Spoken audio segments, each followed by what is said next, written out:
watching BTV. Welcome back to BTV. The true measure of a company's success can't be found on the balance sheet alone. A recent 2020 Sustainability Award singled out the extraordinary contribution Agnico Eagle Mines made to the Nunavut community it does business in.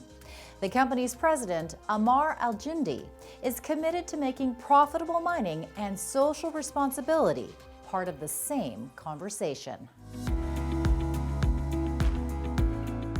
I work in an industry where if we do it right, and Agnico does it right, we can not just create wealth for our shareholders, but we can create wealth and opportunity for communities.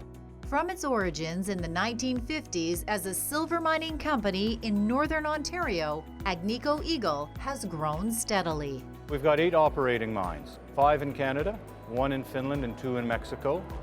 In Canada's north, in Nunavut specifically, we have 2 large operating mines. We have a mine called Meliadine, and we have a mine called Meadowbank.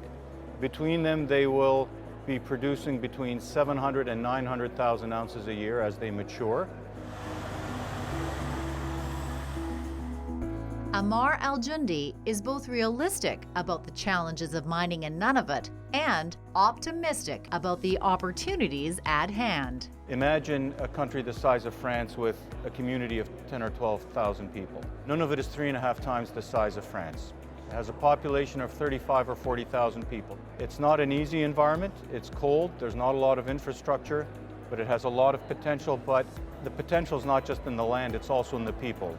Well, we find our Nunavummiut are very welcoming, they're very entrepreneurial, and we're proud to be there. Agnico Eagle may be proud to be there, but they also understand that they've had to earn their welcome. Our strategy at Agnico Eagle is to focus on regions that have great mineral potential, and certainly Nunavut is one of those regions. To be successful with that strategy means you have to be able to be a partner in the community, you have to be welcome, you have to be frankly liked. We plan to be in Nunavut not for 5 years or 15 years, we think the potential there is for 100 years. And so as a guest in these communities, social responsibility is a core foundational block for that. Not surprisingly, the company injects a lot of money into the Nunavut economy every year.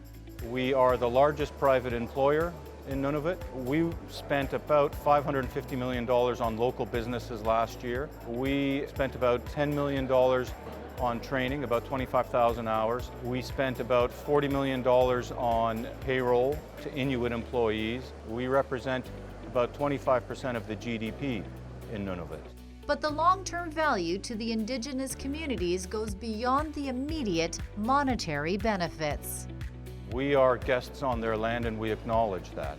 Our vision is to have our business at some point run 100% by Nunavummiut and local residents. We've been able to do that in Mexico, we've been able to do that in Finland, and we're sure we can do that in Nunavut.